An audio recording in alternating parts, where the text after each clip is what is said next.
gracias, porque en realidad me cogió en mal momento. Me voy a ir a ese sitio que tienes en la mañana, me voy a Patagonia a un congreso y entonces me cogió casi haciendo las maletas. Pero bueno, siempre es maravilloso venir a contar a gente que está interesada en cositas, ¿no? Cositas de matemáticas. Bueno, lo primero que tengo que decir es una cosa, y es que yo formé parte de, digamos, del inicio de este proyecto, ayudé, más que formar parte, ayudé, ¿no? Yo veo que ahora ya está establecido, está construido bien, pero en aquel momento estaba todavía en construcción, no se sabía lo que queríamos y demás, y bueno, me alegra muchísimo que haya llegado el momento en que haya una construcción de cuál es el objetivo, a lo que quieren, y bueno, y que eso esté claro y que vayan además como perfilando diferentes temas. Y además en este año, pues tocan el tema que a mí me gusta, que es la geometría. Yo doy clases además este año de geometría, también en la facultad, pero a veces doy clases a los ingenieros o doy clases de topología también. Y cuando Israel me dijo que el título quería poner, me lo dijo rápidamente, me dijo, de aquí a mañana mándame el título. Y entonces pensé lo que siempre he tenido en mente, ¿no? Eso que contaba Israel de que tanto en la escuela como en el bachillerato, incluso a veces también en la universidad, la geometría es como la niña pobre, ¿no? En el sentido de que no sé, si hay que cortar por algún sitio, se corta por la geometría. Y creo que es por la dificultad o por el miedo que tenemos a la geometría. Y creo que es un error, porque al final las matemáticas se enseñan con la emoción, ¿no? Y la geometría es algo fabuloso para enseñarlo con la emoción. Bueno, esta charla la quiero dedicar a alguien, que no es nadie que está aquí, que no sé si lo conocen, acaba de fallecer, que se llama Claudia Alsina. Era un divulgador fantástico. Yo lo conocí hace muchos años en la puerta de la facultad. Le había dado una charla preciosa, pues, todas las que él daba en la facultad, y salió a fumar porque fumaba mucho y yo estaba precisamente por fuera y me acerqué a él y he de decir que me cayó como una patada porque era como muy así, muy distante. Él era muy catalán, ¿no? Y era como muy catalán, muy así, muy, ¿no? Y yo dije, bueno, tanto rollo y tanto tal que sabe contar y no. Y sin embargo luego la vida me ha dado la oportunidad de participar con él en algunas cosas y bueno, fue una persona maravillosa. He descubierto estos días leyendo algo sobre él, que tiene más de 50 libros de divulgación.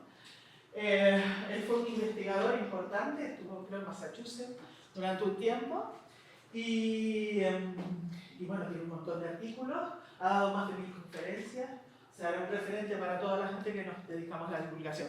He traído algunos de los libros de él por si algunos de ustedes lo quieren mirar. Son libros fantásticos para sacar ideas para llevar al aula.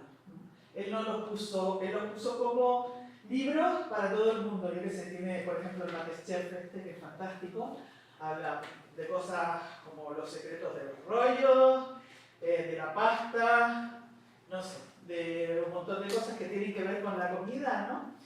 O por ejemplo los matemáticos serios, esta no la he leído, o sea que no puedo opinar de ella, pero lo tengo como libro para leer, porque es de los últimos libros. Los matemáticos serios son los que no se ríen nunca, ¿no? O, bueno, o este, por ejemplo, de diseño, a él le gustaba mucho el diseño industrial, y hay muchas cosas aquí que relacionan las matemáticas con el diseño. O bueno, este que es de geometría futurista, en donde más de 125 maravillas mundiales de lo que son, vamos, de la arquitectura, de descubrir en el mundo, no sé, la Torre de Pisa, cualquier tipo de cosas. Y bueno, y algunos de esos libros de ahí, ¿no? Los matemáticos atacan de nuevo. O este último, que creo que es el último, que habla de los muros. Que habla un poco, de hecho salió el otro día en El País o en el diario, ahora no me acuerdo. En El País una pequeña reseña de alguien que le iba a hacer una entrevista en estos días y no se lo pudo hacer porque falleció. Y iba a hacer una entrevista por ese último libro. Este último que está aquí, el tercer lunes de enero, es el día más triste, ¿no?, del año, ¿no? Bueno, aquí tengo los libros, o sea que si después quieren ojearlo, creo que lo mejor que le podemos hacer a Claudia Alsina es leer sus libros y compartir sus ideas. Él decía, esta frase que está puesta aquí, que yo comparto mucho con él, de hecho, antes de morir escribió un pequeño texto para Suma, que está en Suma además, en la revista Suma, que nombra esta frase y dice: las matemáticas se aprenden con la cabeza, pero se deben enseñar con el corazón. Y yo estoy bastante de acuerdo con esa idea de Claudio. O sea que Claudi, que viva para siempre, ¿no? Bueno, quiero comenzar un poquito la charla, voy a intentar, si no ves que me paso, me da. Contando un poquito lo que para mí son las matemáticas, ¿no? Yo sigo disfrutando con las matemáticas en mi vida. Y yo creo que si eso lo podemos decir pasados los años, no disfrutar enseñando matemáticas, sino disfrutando además con las matemáticas, enseñando y aprendiendo matemáticas, ¿no? Y yo creo que si eso ocurre es precisamente porque las matemáticas están muy agarradas a la creatividad. Cuando nosotros aprendemos matemáticas y conseguimos hacerlas nuestras, sentimos que aquello lo estamos creando nosotros, aunque no lo hayamos creado nosotros. Cuando no lo aprendemos automáticamente, sino nos acercamos a las matemáticas de una manera en donde intentamos plantearnos preguntas, intentamos, como decía Israel, resolver, tener objetivos o tener retos que resolver, creo que conseguimos que las matemáticas se nos metan en nuestro cuerpo, se metan en nuestro estómago y nos hagan vibrar. A veces vibrar va bien, a veces vibrar va mal, pero la vida es así. La vida precisa precisamente de todas esas cosas.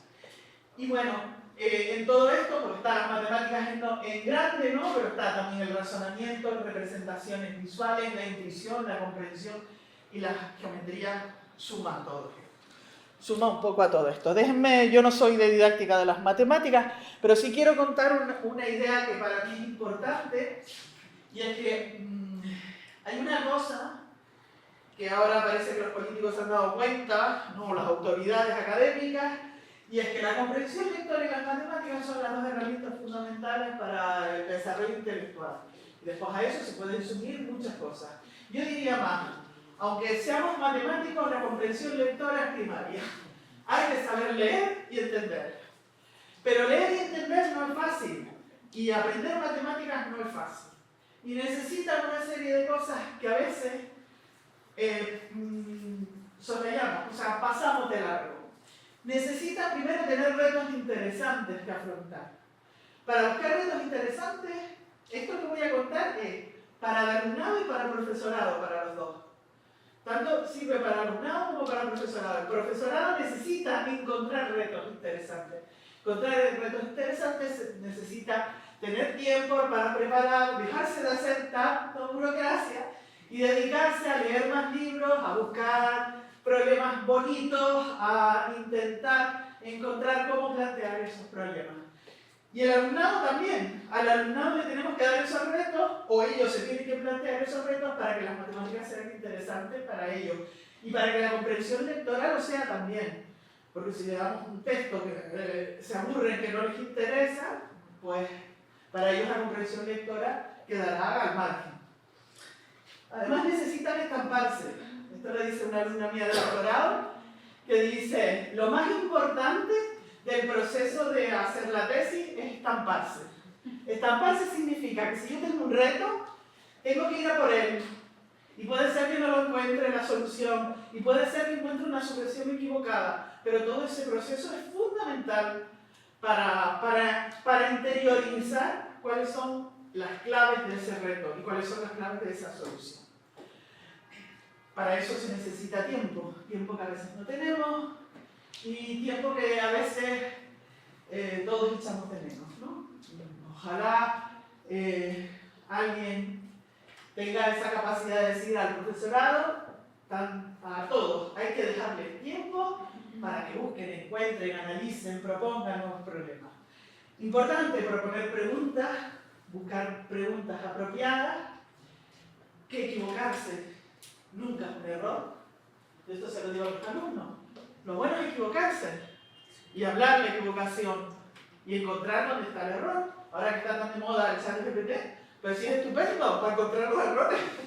¿Vale? Porque dice muchas verdades, pero no sabe decir no sé. Y entonces, como no sabe decir no sé, es estupendo para encontrar errores también. Y después, por supuesto, proponernos problemas. Y todo eso tiene que salir de la mente, pero también tiene que salir del corazón, como decía Claudio. Bueno, no les voy a dejar no les voy a decir mucho más rollo de esto, pero quiero poner este trocito. Perdón, voy a pararlo un minutito porque voy a decir cuál es mi intención. Este trocito es un trocito de, no sé si alguno ya ha visto qué película es. Es una película de Amenábar, que se llama, bueno, una de sus películas icónicas, que se llama... no se llama Hipatia, va sobre Hipatia, Ágora. Ya me estoy haciendo mayor. Ágora, no, es sobre Hipatia, pero no. Y hay un trocito, que es este, en el que Hipatia hace un razonamiento de por qué el Sol no puede estar en el centro del universo. Ella dice el Sol no puede estar en el centro del universo, digamos que no puede estar en el centro del universo y que alrededor los planetas se muevan en círculos. Por si eso fuera así, yo vería el Sol al mismo tamaño en todos los momentos. ¿Vale? Y entonces dice, debería haber dos centros. Y sigue razonando. Lo importante no es tanto el razonamiento, sino cómo eso sale del estómago de ella y esos pelos que se te erizan, ¿no? Cuando dice exactamente, cuando encuentra cómo es la solución. Entonces, bueno, no se oye muy bien, esto lo levantaron al máximo ya. Bueno, vamos a estar calladitos a ver si se oye. Está al máximo, ¿no? Sí. Vale. Ay, perdón. Para atrás. Ay. ¿Y si nos atreviéramos a mirar el mundo tal como es? Despojémonos por un momento de cualquier idea preconcebida. ¿Qué forma nos mostraría? ¿Qué forma? Tú dijiste, Beth, que el problema estaba en la incoherencia del Sol. Sí, lo dije. Bien, por favor, enuncia. El Sol está en el centro, puesto que giramos a su alrededor. Y está a la vez en otra posición, puesto que varía nuestra distancia. Sí, exactamente. Pero, ¿cómo podría ocupar dos posiciones a la vez? ¿Cómo podría ocupar dos posiciones a la vez? ¿Cómo podría ocupar dos posiciones a la vez?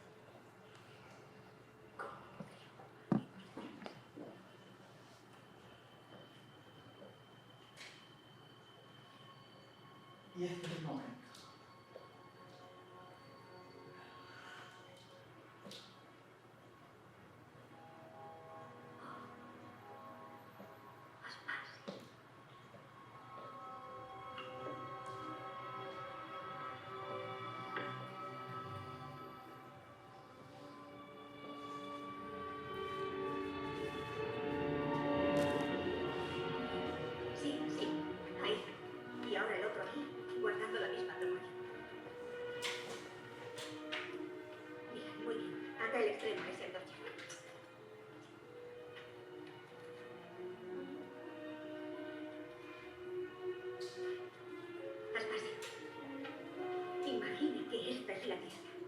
Y que cada una de estas llamas es una de las posiciones extremas del Sol respecto a ella, la del invierno y la del verano. ¿Qué pasaría si ambas posiciones fueran los dos centros de un mismo círculo? Pero eso no es posible, Ana. Espera, ¿qué sabemos del círculo? Que el centro del círculo está siempre a la misma distancia de cualquier punto del perímetro. ¿Así es? Sí, pero ¿y si yo divido ese centro en dos? Y lo que mantengo constante es la suma de sus distancias al perímetro. Bueno, te lo demostraré. Fíjate. Si muevo esta vara a lo largo de la cuerda, al crecer un segmento, el otro segmento decrece y viceversa. Así que la suma de ambos siempre va a ser constante, ¿lo ves? Ahora y sí, aplicamos esto al movimiento de la Tierra.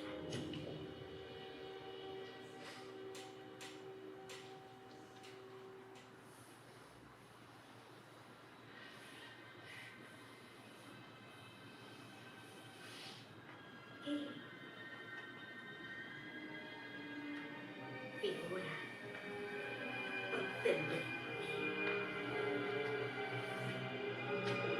¡Una elipse! Con el sol en uno de sus focos. ¿Qué es el Virgo? Sino una elipse muy especial, cuyos focos se han acercado tanto que parecen uno solo.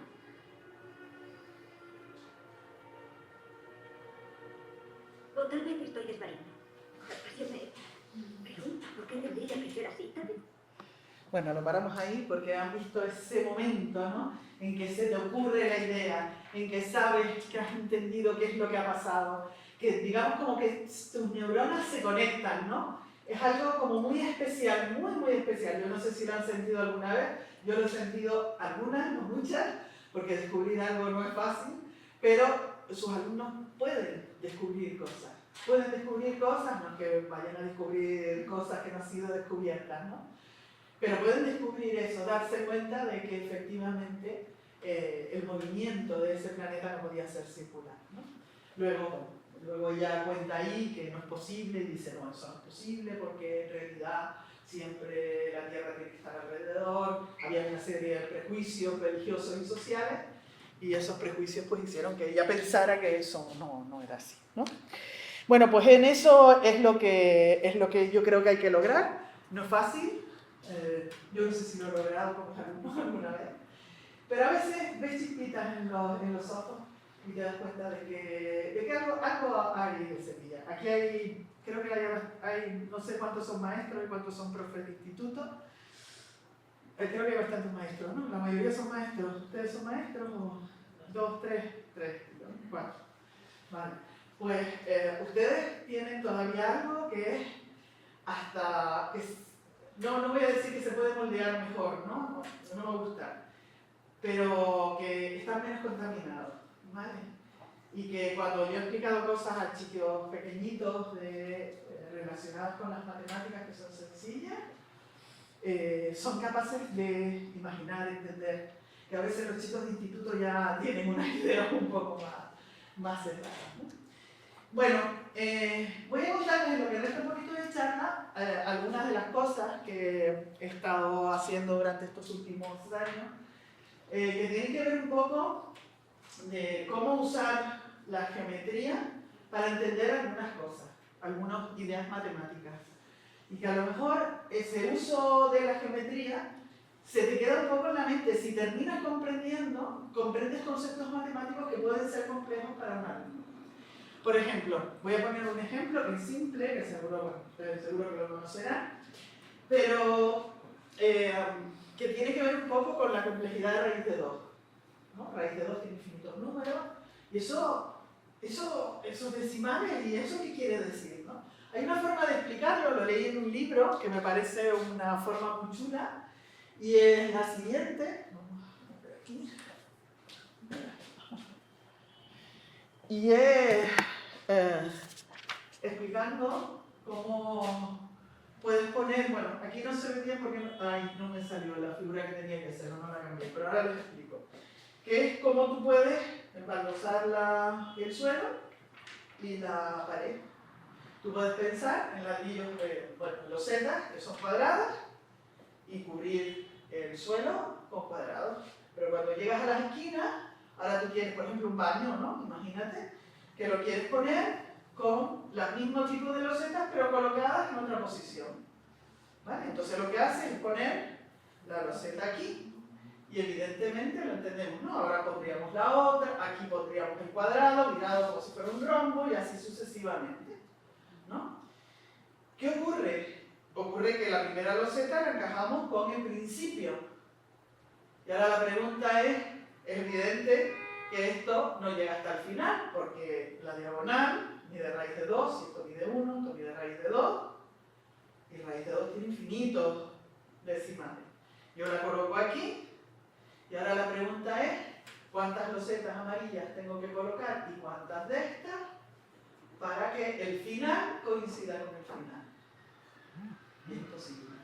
Es imposible por la infinitud de los números decimales. Si fuera posible, llegaría un momento que raíz de 2 sería pues 1 por el número de losetas que tengo. ¿Vale? Con eso tan simple podemos entender que raíz de 2 tiene infinitos decimales. ¿Vale? Y es una forma, los chicos entienden que si tú lo pones aquí y lo mueves para el otro lado, pues a lo mejor dirán ellos, bueno, pues puedo poner 6. Pues venga, pon 6 y verás que no te cae exacto. ¿Vale? O pasas o te quedas atrás y así sucesivamente. Bueno, eso es un ejemplo de cómo la geometría, cómo se pueden traducir cosas que tienen que ver con números, traducirlas con algo que es geométrico. Porque los geométricos se te quedan, porque es visual. Porque no es importante tener visión geométrica, si es que ya tenemos visión. Lo que hay que hacer es entender conceptos con lo que tenemos de las geometrías. ¿Verdad? Que después hay que ir fomentando ese tipo de razonamiento, ese tipo de pensamiento. No sé qué pasa aquí, qué no pasa. No, sí, están servidos. Pero... Bueno, no pasa nada. Bueno, esto tiene que ver un poco pues, con la forma de teselar y en gran parte de la charla voy a hablar de teselado, es decir, de la forma de colocar, en este caso, pues los cuadrados evidente que tesela y, bueno, y los rectángulos también. Que tesela quiere decir que cubre completamente, siempre de forma...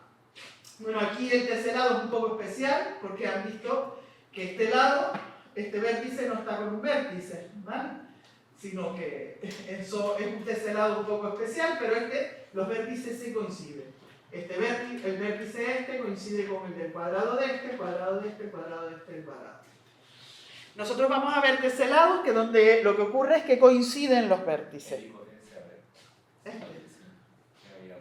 Ah, ¿cuál era este? Bueno, pues y con los cuadrados se pueden encontrar muchísimas cosas. Por ejemplo, ¿no? Coges una cuerda y unas astas. Esto que voy a hablarles ahora es la importancia de experimentar. Tú coges una cuerda y 4 astas, 4 palos, y le preguntas, vale, con esa cuerda, que es el perímetro, ¿cuál es el rectángulo que más área tiene? Y a lo mejor la respuesta no la saben dar porque no tienen las herramientas para hacerlo.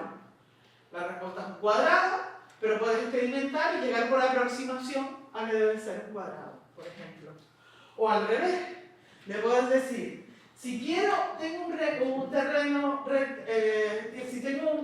que debe ser rectangular, pero yo sé que mide tantos metros cuadrados, ¿de qué forma rectangular tiene que ser para que resulte que use la menos malla posible? ¿Vale? Pues también se puede experimentar sobre eso y deducir por aproximación que efectivamente el cuadrado vuelva a ser. Que todas esas herramientas, todos esos elementos que son perfectos, yo los llamo los elementos perfectos, como son el cuadrado, el triángulo, isósceles, equiláteros, esos que son lo que llamamos polígonos regulares, nos dan respuestas a problemas cotidianos. ¿Vale? A los que quizás no tengamos herramientas, ellos no tendrán herramientas para resolverlo, pero sí para experimentar. De esa manera están experimentando con lo que es un rectángulo, lo que es un cuadrado, ¿vale? Cómo influye el que tenga mayor, tengas más largo que ancho en el cuadrado, ese tipo de cosas. Si le ponemos rectángulos y ahora ponlos para un lado, ponlos para otro, quizás no vea la necesidad, eso que te decía un poco, acercarnos a realidades, que ellos digan, oye, pues esto a lo mejor le sirve para la finca de mi padre, que a lo mejor quiere buscar la forma rectangular para poder plantar cosas o para poder, no sé, para poder hacer algún tipo de cosas. Esto está puesto porque recuerden que hay que estallarse con ellos, hay que estamparse, ¿vale? O sea, no se trata de que los chicos encuentren la solución, sino que se estampen. Bueno, una cosa que siempre usamos, primaria, secundaria, el teorema de Pitágoras. Esto, yo siendo geómetra, Bueno, en realidad mi origen era de topología, luego me reconvertí a geómetra, lo descubrí hace unos años. Y es el inverso del teorema de Pitágoras, que igual ustedes lo han oído hablar, pero yo nunca había pensado en el inverso del teorema de Pitágoras. ¿Qué nos dice el teorema de Pitágoras? Dice que la suma de los cuadrados de los catetos es igual al cuadrado de la hipotenusa, ¿verdad? Y todos tenemos la fórmula metida, como digo yo, aquí puesta en sangre, y a los chicos, venga, les decimos, se los digo yo en mi clase cuando les doy geometría de primero. Pero hay uno más interesante, que es inverso, y que de hecho posiblemente se conoció antes que el propio teorema. ¿Qué es lo que dice? Si tú tienes un triángulo, cualquiera, no tiene que ser rectángulo, de tal manera que la suma de los cuadrados de dos de los lados es el cuadrado del otro, esto aquí es rectángulo. O sea, fíjense lo que estamos diciendo. Si yo tengo un triángulo cualquiera, de tal manera que la suma del cuadrado de este más el cuadrado de este es 9, el cuadrado de este es 16, la suma de 25 da este ángulo que tienen aquí recto. Y esto lo usaban los egipcios cuando se inundaba, cuando el Nilo se salía, ¿no? O sea, se desbordaba. ¿Por qué? Porque alrededor del Nilo estaban todas las tierras fértiles y estaban marcadas. Construir un triángulo de 90 no es nada fácil. No es nada fácil, con los instrumentos que ellos tenían. Y ellos lo usaban, según dicen, aunque hay historiadores que dicen que eso no es verdad, con los tensadores de cuerdas. Eran personas que tenían una cuerda de tal manera que ponían bueno, la tengo por aquí, que medían, digamos, la unidad, la medían, la puedes medir como te dé la gana, con nuditos, ¿vale? Entonces tú pones en esta cuerda, pues 4, 5 y 3, ¿vale? Nudos, y ahora separas por 4, 5 y 3 y ya tienes el ángulo recto. Esto lo usaban los carpinteros cuando no tenían ángulos rectos. Esto lo puede usar cualquiera para hacer un ángulo recto, porque construir un ángulo recto no es nada fácil. Yo lo descubrí porque alguien de historia estaba contando, yo tengo una actividad en la facultad que se llama Fiquito de Matemáticas, y esta chica de historia empezó a contar esta historia de los tensadores de cuerdas. Y cuando lo estaba viendo le dije que es el inverso del teorema de Pitágoras. Entonces ya investigué, efectivamente, el inverso del teorema de Pitágoras lo que nos dice es eso. ¿Vale? Bueno, y cuando estamos trabajando con polígonos, bueno, seguro que esto igual ustedes lo hacen bastante en clase, pero no trabajemos siempre diciendo, venga, ¿y este qué es hexágono? No trabajemos tanto en los nombres como en descubrir cositas en ellos. Por ejemplo, me faltó el anterior, perdón, es que me salté uno, por eso digo. Algo de lo que hablaba antes, ¿por qué la suma de los ángulos de un triángulo da 180? Si es muy fácil. Coge un triángulo, píntale sus 3 ángulos, recórtalos, como están ahí, o sea, los recortas, y ahora une los 3 colores y ves que efectivamente te da 180, es una forma de verlo experimentalmente. Eso tiene que ver con la demostración.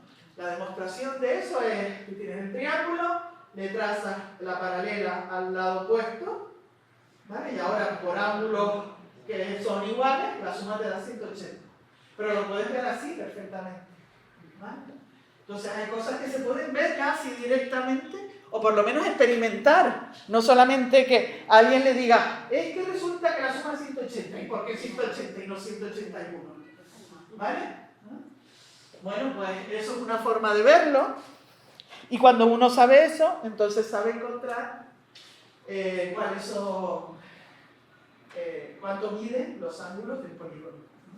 Solamente hay que trazar diagonales. Les enseñamos las diagonales. A veces yo a mis alumnos de primero, que tenemos una asignatura que se llama Geometría Básica, les enseñamos las diagonales, pero no les decimos que las diagonales para lo que sirven precisamente es para dividir en triángulos y saber cuánto mide precisamente este ángulo. ¿vale?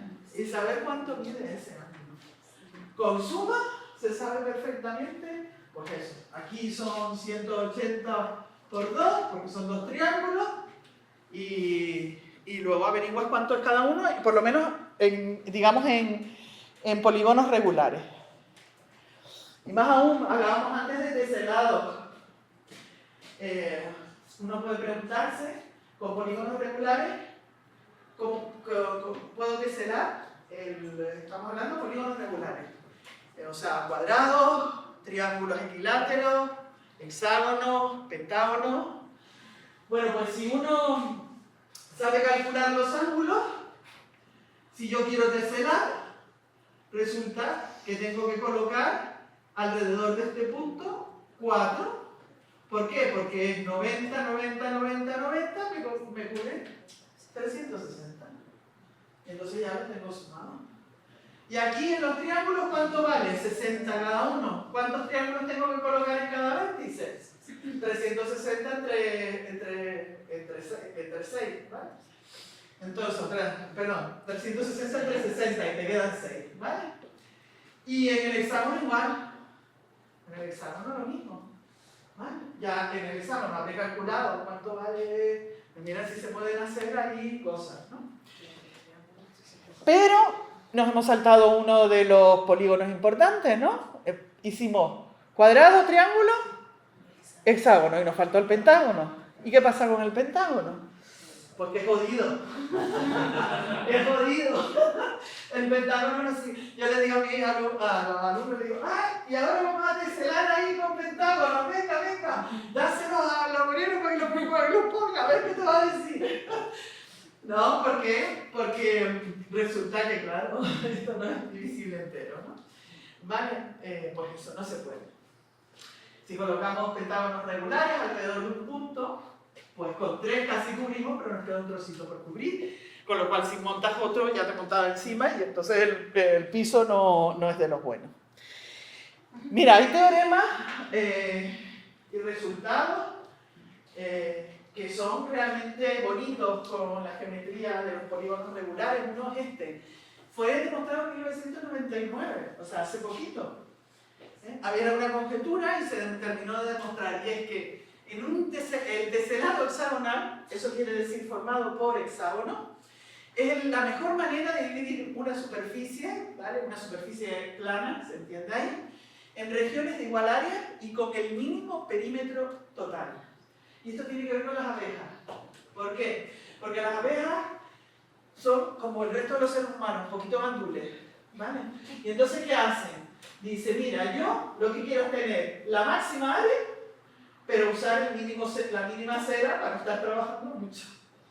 ¿Vale? Entonces, esa forma que tienen los panales de abejas son precisamente el señor que lo demostró. Pues es eso, la máxima área.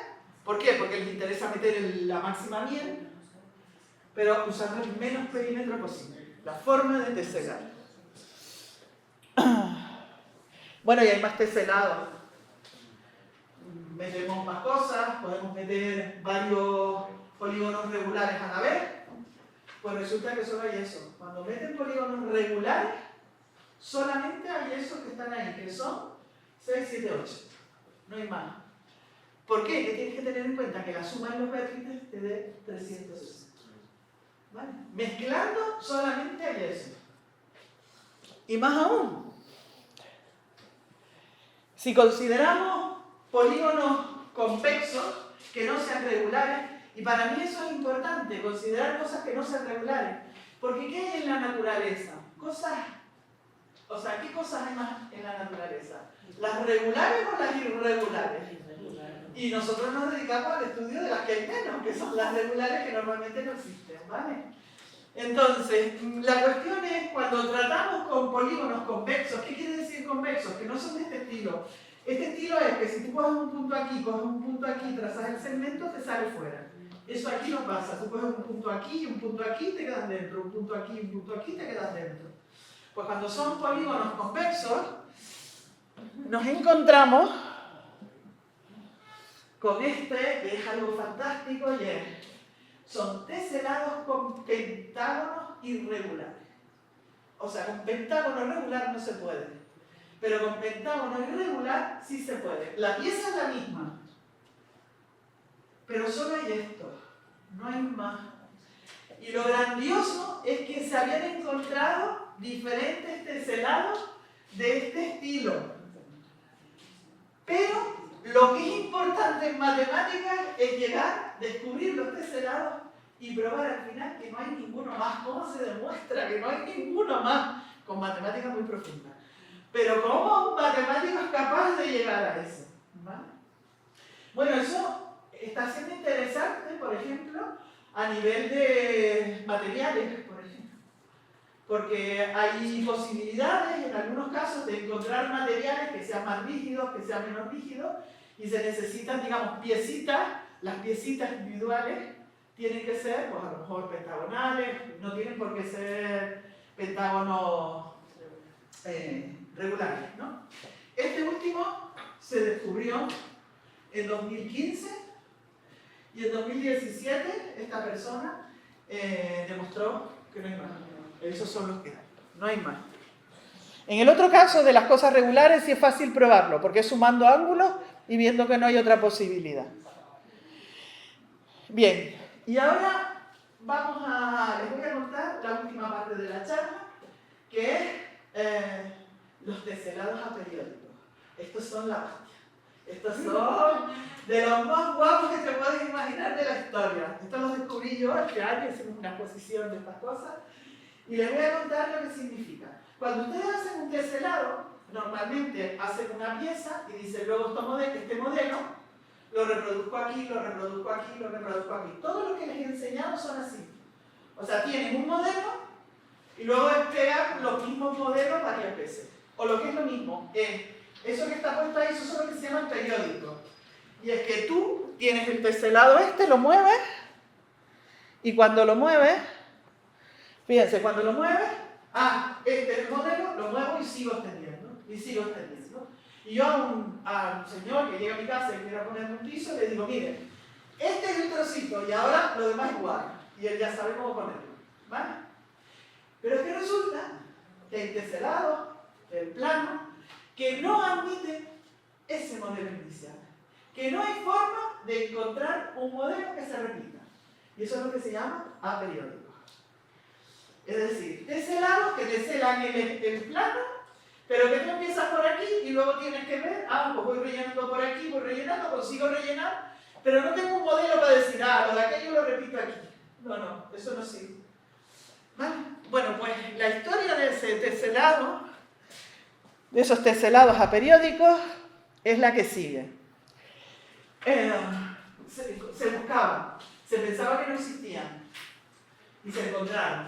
En 1964 encontraron con 20.426 formas diferentes. No eran como los anteriores, que era uno solo y lo repetía. Aquí tenías 20.000. De 20.000 pasaron a 92.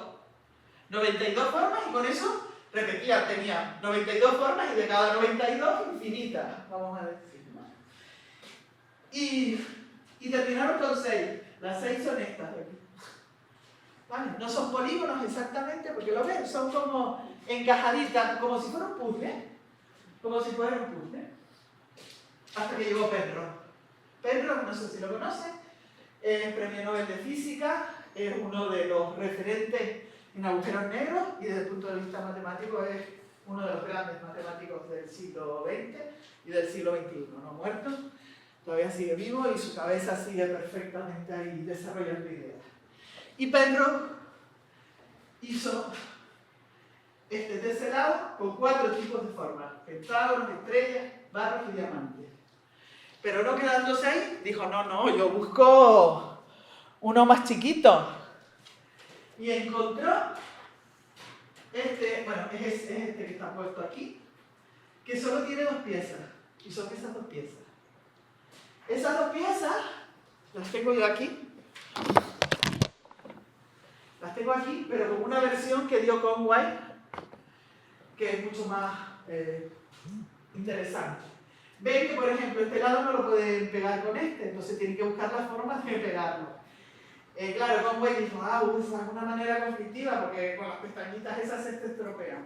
Y Conway hizo una cosa, estas son las cometas, esta es la cometa, esto es lo que se llama, son las dos piezas, cometa y dardo o flecha, ¿las ven?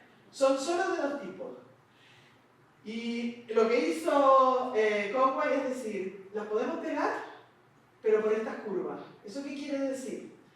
Quiere decir que, por ejemplo, yo dos cometas, ponerlas aquí, dos cometas, o bueno, incluso la cometa y esta y esta no las puedo pegar así, porque las curvas no se pegan, las curvas se rompen. Las curvas que hacen el papel de las pestañas. Y entonces tú las puedes ir poniendo aquí y puedes ir pensando, por ejemplo, no sé si lo ven, las puedes pegar así. ¿Vale? Pero no hay forma de tener un modelo, lo tienes que hacer una a una. Y completar, dedicarte toda tu vida y dedicar a tus hijos, a tus nietos, además a que se dediques a hacer esto. Esto para los chicos pequeños es fantástico. Primero, porque desarrollan el sentido espacial, además lo hacen enseguida. Yo tengo ahí un montón de piezas y claro, esas piezas se pueden colocar.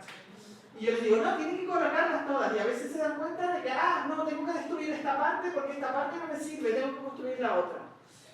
¿Vale? Bueno, pero eran dos piezas. Y todavía el reto estaba ahí para los matemáticos. Y no existe una sola pieza. Pues en el año 23, hace poquito, bueno, esto es lo de Conway, lo que les estaba contando, apareció Einstein, que no tiene que ver nada con el físico.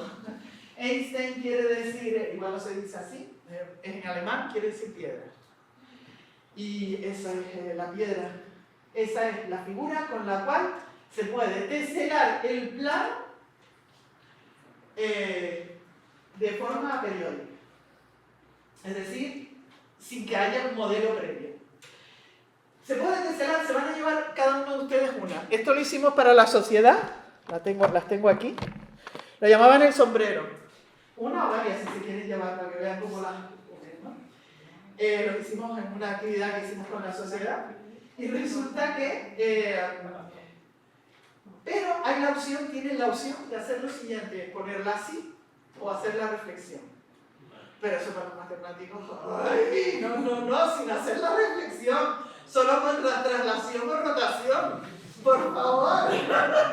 Porque somos así de perfectos, no podemos ver un cuadro torcido. Pues como no te podíamos ver un cuadro torcido, ya está, ya tenemos, descubrieron que hay un número numerable, o sea que no hay muchísimos, no solamente esta, sino otra figura, pero querían encontrar una sin nada más que moviendo, rotando o poniendo, o sea, no haciendo reflexiones, ¿vale?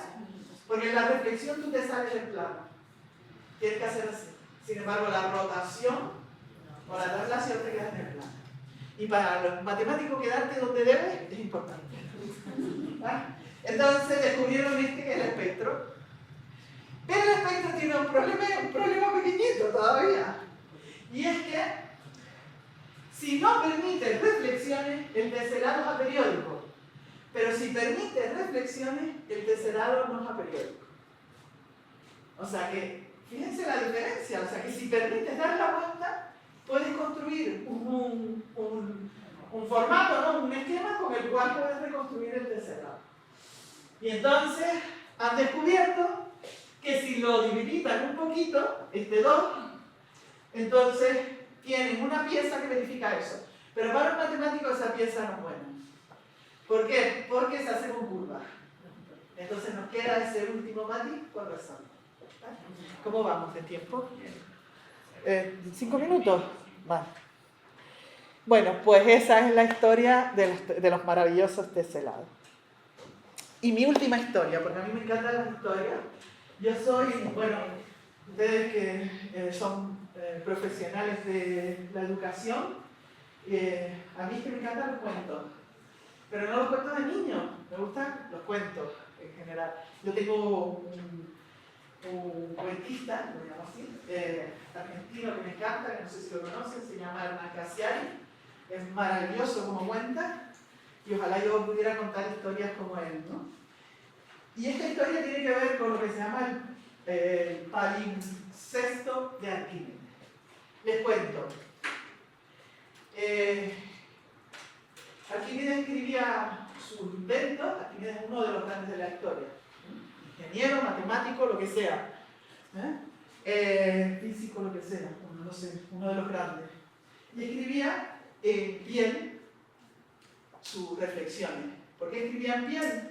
Porque la otra opción era, a ver si lo voy a decir, el papiro. Y el papiro es muy débil y se puede escribir por delante pero no por detrás. ¿Vale? Entonces él escribía todas sus reflexiones y resulta que con el tiempo esos libros se usaron para reescribir sobre ellos. ¿Qué delito? Para reescribir sobre ellos. Entonces estaban reescritos con salmos eclesiásticos. Y alguien se dio cuenta de que detrás de esos salmos había efectivamente los trabajos de Arquímedes. Trabajos como sobre el equilibrio de los planos, sobre las espirales, la medida de un círculo, sobre la escalera y el cilindro, sobre los cuerpos flotantes, el método de los teoremas mecánicos, fíjense todo lo que había ahí, y esta cosa que es un juego, que es lo último que les voy a presentar. Para mí es un juego fantástico. Todos conocen el Tangram, porque es muy conocido. Pues esto es como un Tangram, pero a lo chulo. A mí me gusta más este. Es ese que está ahí. Lo pueden encontrar en redes por ahí, sacarlo. Yo lo hice, lo mandé a hacer en una imprenta, o ustedes lo pueden hacer recortando cartulina. Y bueno, se puede trabajar con él muchísimo. Pero lo increíble de este Tangram, de este puzzle, es lo siguiente. Con las piezas del Tangram solo se puede hacer un cuadrado. Y solo uno. Bueno, salvo rotaciones, traslaciones, todo eso, ¿vale? Pero esencialmente uno. Y sin embargo aquí se pueden hacer 536 cuadrados. Diferentes, esencialmente diferentes. Si incluyen las rotaciones y las traslaciones, son 17.152. ¿Cuántas piezas son? Son 14. 14 piezas. Sí, 14 piezas. Para descubrir cuántas se pueden hacer, hay gente que hizo... Bueno, esto aparecía en el libro pintado, ¿vale? Y entonces la gente se empezó a preocupar por qué Arquímedes usaba esto y para qué. No lo usaba sino como divertimento. Pero es un divertimento muy chulo.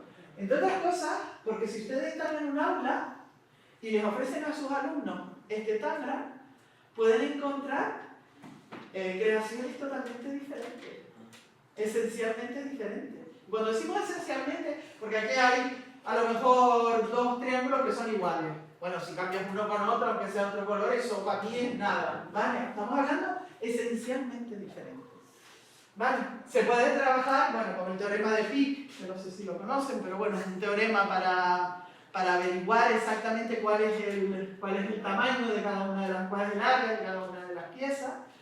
Pero a mí me parece un elemento, vamos, sorprendente, muy creativo.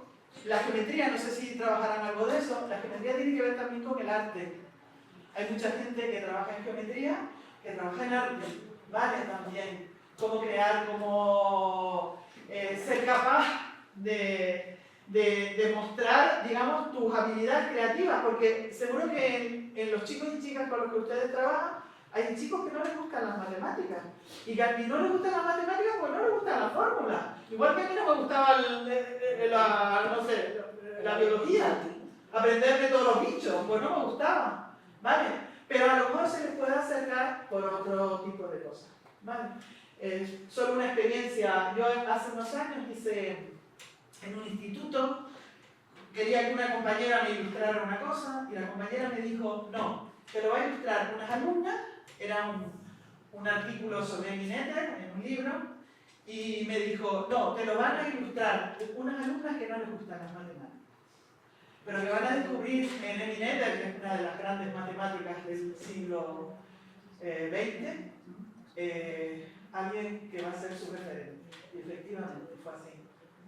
Esas chicas descubrieron las matemáticas con Emineta, igual no le terminaron de gustar, pero se acercaban a ellas sin la fórmula, pero con el corazón. Pues nada, muchas gracias y que disfruten de la comunidad.